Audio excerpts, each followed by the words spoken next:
And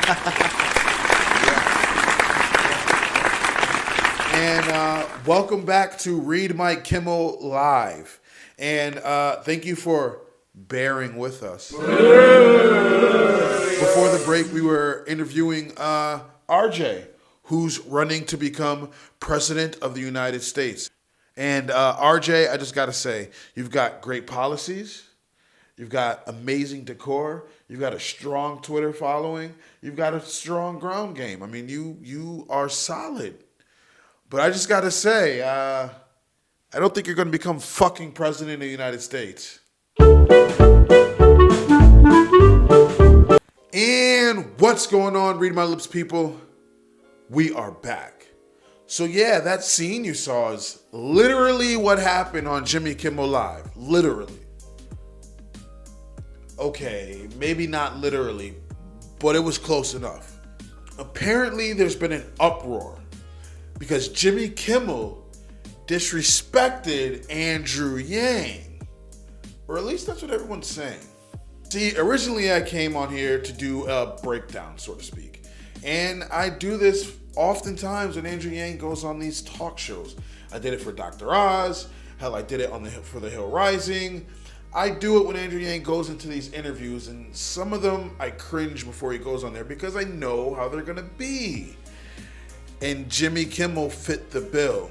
It was cringeworthy. Not because Yang's gonna have a bad interview, but because the questions are rarely ever substantive, and I kind of feel like the hosts don't take him serious. And that's how it came off with Jimmy Kimmel. He didn't take Yang serious at all.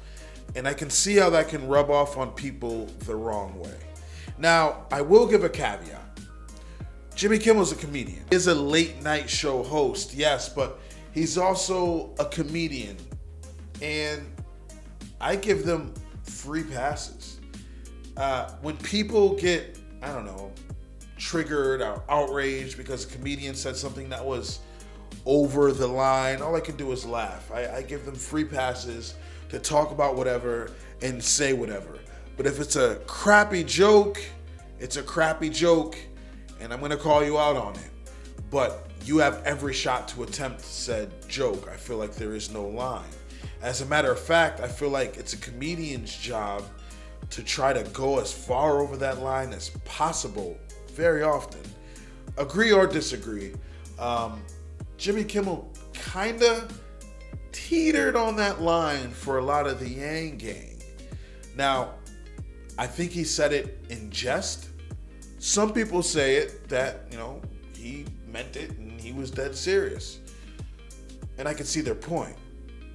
I'm not gonna play the full interview for you, but I will play the portion of the interview that's got everybody upset. Let's watch. That's a variable. Well, it's great to have you here. I think you have some very interesting ideas. I don't think you're going to be president, but maybe, no offense, but maybe you will. Who knows? I didn't think Donald Trump was going to be president either. So, was it disrespectful for Jimmy Kimmel to say, well, look, I don't think you're going to become president? Yeah, you said it to the man's face. Like, you sat there, you asked him these questions about what he would do and how he would change things and the policies he's presenting, UBI. And then at the end of it all says, yeah, well, I don't think you're going to become president.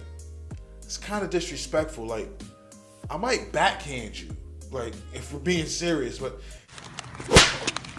Yang's humanity first, so he's not going to backhand you.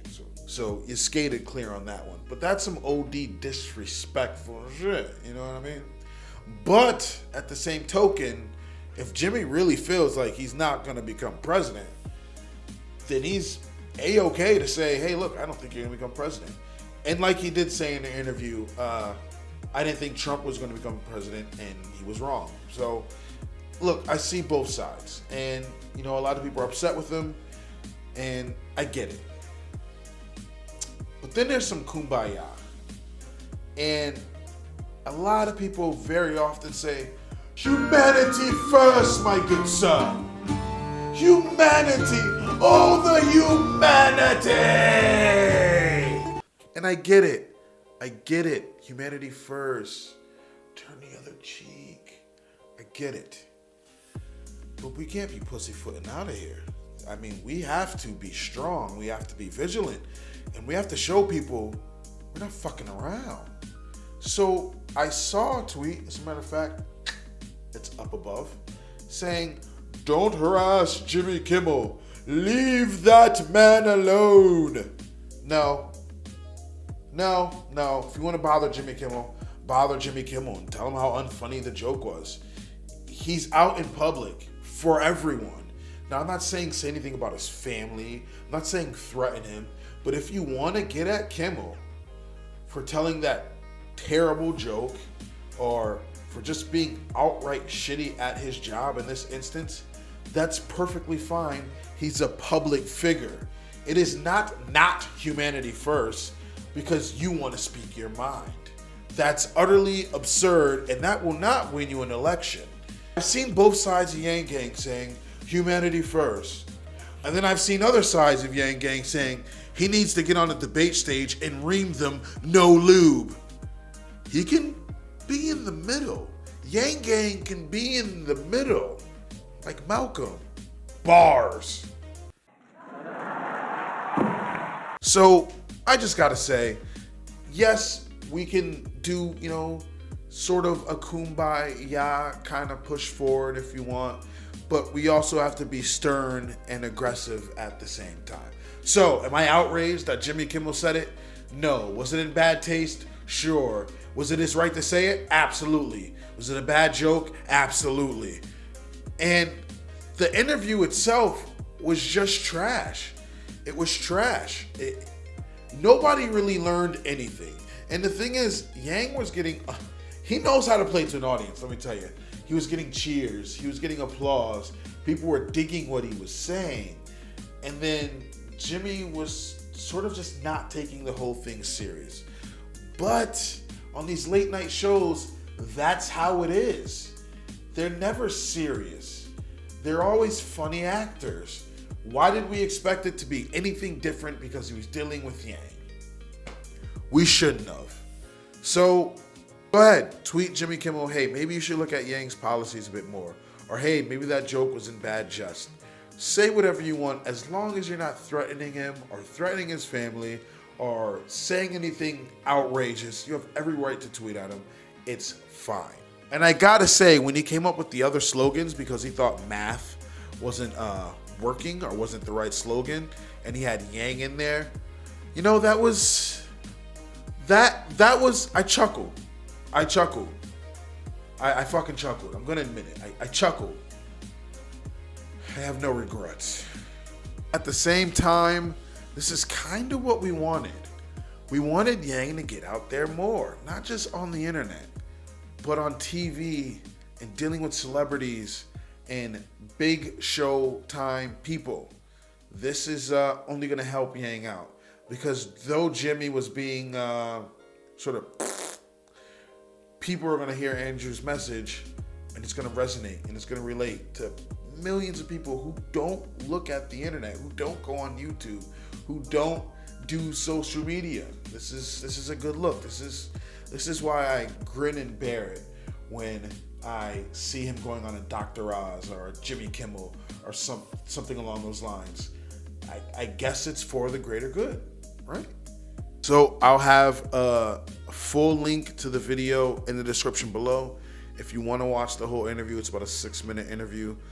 Please feel free to click the link and give that a watch. Again, it wasn't substantive. It had some comedic moments in it. But the thing everybody is outraged about is the very last part when he says, I don't think you're being president. Say that shit to me. Say that shit to RJ. Right? We're not going to take it on the cheap. We don't play that. So if you like what you see, you like what you hear, please like, comment, and subscribe. I'd really appreciate it. If you don't, let me know in the comment section why. I'm always down to talk about it. I also have a PayPal, a Cash App, and a Venmo link in the description below. Please feel free to donate to Read My Lips to help my channel grow. You guys have been awesome. YouTube is constantly demonetizing my videos and other political videos from independent YouTubers, so your donations help keep us going. Hopefully I'll be talking to you guys soon. Have a good one. Peace.